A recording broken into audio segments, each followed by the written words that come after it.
Good morning, friends. Welcome back.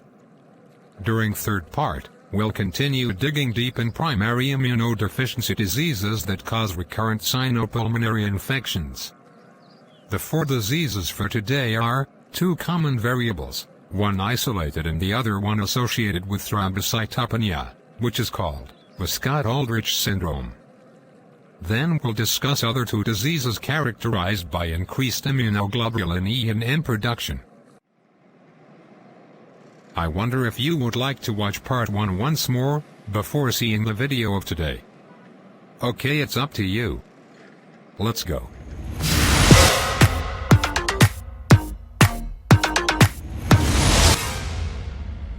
You know, during the previous 4 diseases that we discussed in part 2, most of them were clear-cut diseases. Mostly related to universal clear defect in immunoglobulins product, or isolated IgA deficiency. I agree with you that ataxia-telangiectasia was a little bit vague due to variability in immunoglobulins Ag and E levels. Also due to variability in T cell function. Nevertheless, still you can reach to the diagnosis confidently during examination via detecting ataxia in addition to cutaneous and conjunctival telangiectasia. The first 2 diseases today, characterized by variability in everything. But don't worry. Just watch carefully and understand the tricks. I think you need a cup of coffee. Common variable immunodeficiency. Common variable immunodeficiency disease is inherited as both autosomal dominant and recessive way. It is characterized by hypogammaglobulinemia developing after an initial period of normal immune function, most commonly in the teens and 20s. T cell function is variable. Decreased numbers of CD4 T cells, decreased lymphocyte proliferation to mitogens and antigens, or normal. Let's start by discussing our soldiers one by one and try to expect what problems may occur based on what we've learned in part 1. Let's start with B cells. B cells may be present at low or normal number. Serum IgG less than 500 mg per deciliter, usually less than 300 mg per deciliter. IgA levels less than 10 mg per deciliter. IgM levels also decreased. Antibody titers to protein antigens, such as tetanus and diphtheria, and to polysaccharide antigens, such as pneumococcus, are absent. Don't exhaust your memory, just copy-paste agammaglobulinemia clinical picture and invading bugs. Don't get confused. Agammaglobulinemia appears mostly in infants less than 2 years old. Even the atypical form appears by 3 to 5 years, not teenage. Moreover, in common variable immunodeficiency, you will find normal-sized or even enlarged tonsils and lymph nodes and may have, even splenomegaly. Not absent tonsils as in agammaglobulinemia. I told you, I'm smart. T cell function is also variable. Decreased numbers of CD4 T cells, decreased lymphocyte proliferation to mitogens and antigens, or may be normal. Again, don't exhaust your memory. Can you remember what we've said about T cell in first video? I will remind you. In case of T cell deficiency, expect opportunistic organisms, such as fungi, mycobacteria, viruses, and protozoa. Growth retardation, FTT, malabsorption, and diarrhea are common. Today, for the second time, we are happy to announce the marriage of autoimmunity and malignancy in the world of variability. Can you remember, when was the first time? Yes, exactly, IgA deficiency. Let me tell you a small trick. Actually, common variable immunodeficiency disease is observed frequently in families with IgA deficiency. We are going to discuss autoimmunity separately in the last video. One more thing is missing, and appearing with us for the first time in our world of variability.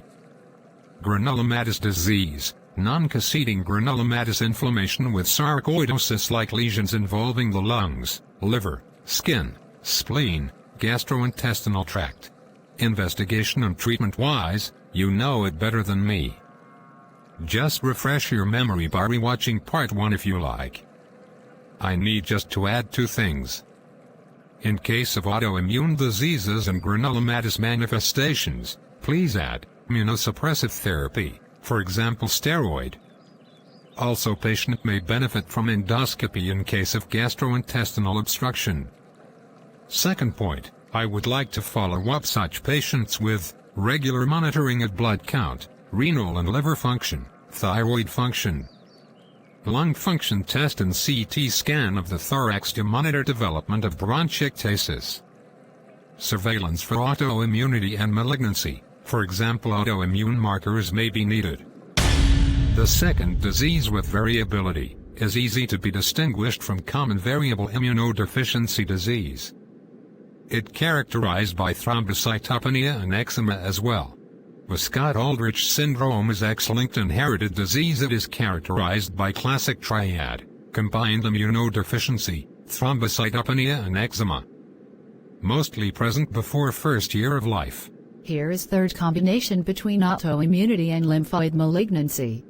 WiskottAldrich syndrome protein plays a key role in actin cytoskeleton organization in hematopoietic cells. WiskottAldrich syndrome protein deficiency leads to global aberrations in innate and adaptive immunity that lead to impaired cellular migration, phagocytosis, immune synapse formation, natural killer cell function, T cell proliferation, antibody production and memory response, and T regulatory functions. Considerable clinical heterogeneity exists. Some patients have thrombocytopenia alone, which is called X-linked thrombocytopenia, that is caused by less severe WiskottAldrich gene mutations. Bleeding diathesis varies from mucosal bleeding to life-threatening intracranial hemorrhage.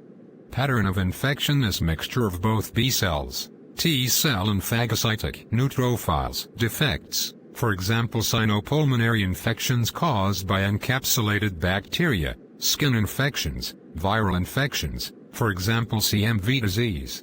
Investigation-wise, just follow the rules mentioned in first video. I just want to add little notes. In CBC, in addition to thrombocytopenia, which is the most consistent feature, it is important to ask for peripheral smear. It will show small-sized platelets that may appear as platelet dust. In other words, this disease is characterized by low mean platelet volume. Immunoglobulin levels are variable, but antibody responses to polysaccharide antigens are impaired. Progressive reduction in T cell numbers and function are seen in this disease. Diagnostic confirmation by abnormal WiskottAldrich syndrome protein expression on immunoblotting or flow cytometry, in addition to WiskottAldrich syndrome gene mutation. Management is oriented to the different clinical problems. Topical treatment for eczema. Thrombocytopenia will need high-dose intravenous immunoglobulins, 2 grams per kilograms, and steroids. Before administering intravenous immunoglobulins, please remember that blood product should be irradiated and CMV negative. Platelet transfusion is indicated in life-threatening bleeding episodes or major surgery. Splenectomy is performed in selected patients to improve platelet count. Immune defect is treated by prophylactic antibiotics, Ig replacement and aggressive management of active infections. Immunosuppressive drugs may be needed for autoimmune manifestations. Hematopoietic stem cell therapy is curative and survival is better when performed below the age of 5 years. Now, let's move to hyperimmunoglobulins. Hyper-IgM syndrome. In first video, we did mention that IgM is the mother of all, and we said that it can replace other immunoglobulin class, in case of need. We also specifically stated that this process is called class switch recombination. This process is induced by the binding of CD40L, on activated T cells, and CD40, on B cell. In case of failure of such process, we'll end up with elevated, or at least normal, IgM. And of course, IgG, IgA and IgE, will be low. Failure usually is due to CD40L deficiency in 70% of cases, It is autosomal recessive inheritance. Defect of CD40L leads to both cellular and humoral immunodeficiency. So expect the picture of both B-cell and T-cell deficiency. Most patients present before the age of 2 years. As B-cell defect exists, so expect encapsulated bugs. And as T-cell defect exists, expect viral, fungal and mycobacterial bugs.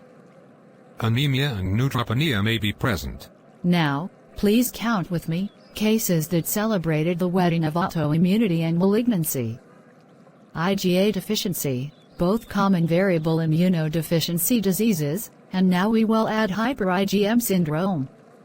Remember that, ataxia-telangiectasia manifested by malignancy only.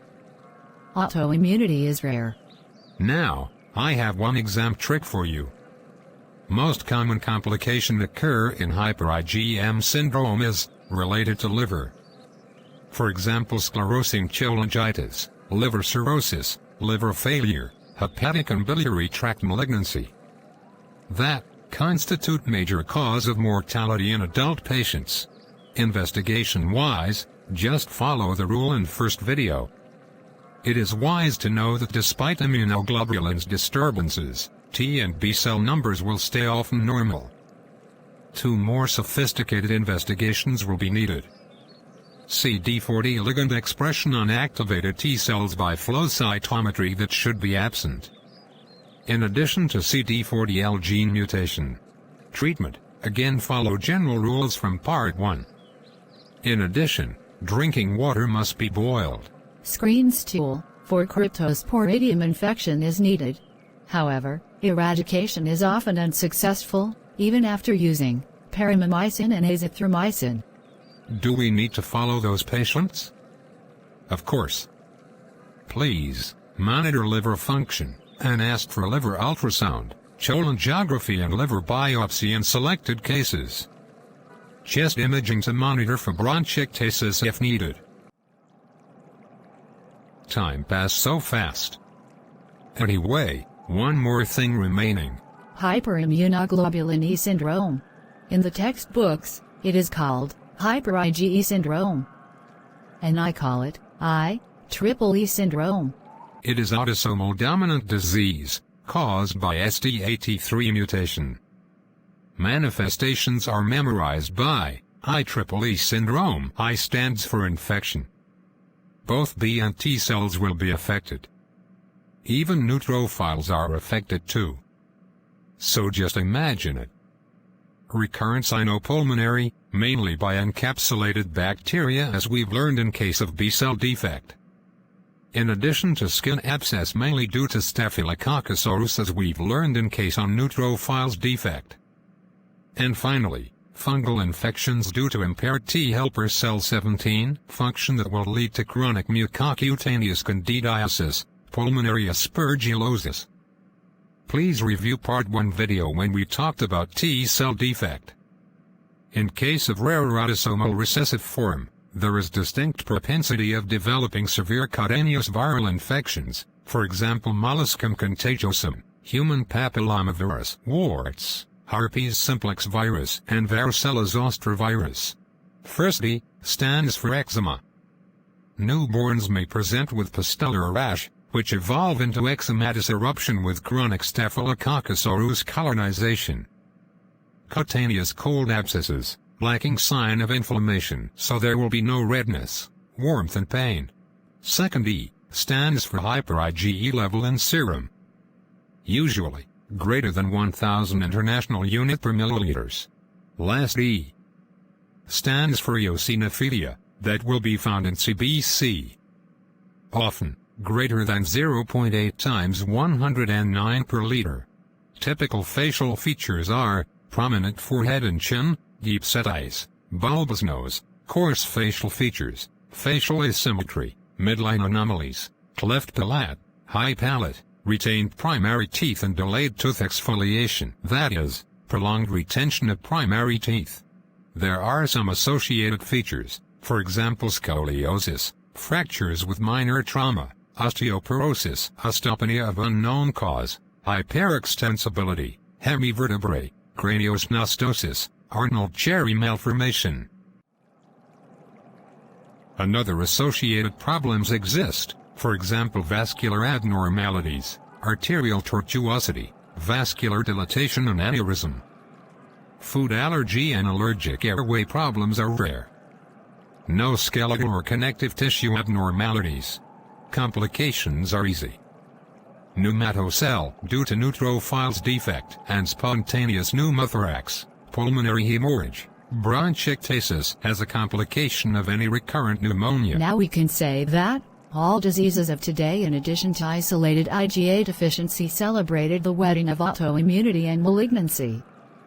In addition to that, so far, we have two diseases that is manifested by eczema: WiskottAldrich syndrome and hyper-IgE syndrome.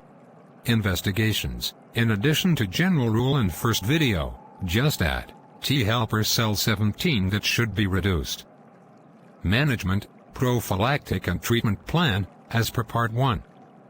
In addition to antiseptic baths, patients should be followed up by monitoring of lung function and development of bronchiectasis. I think that is enough for today. Go to sleep. Sweet dreams.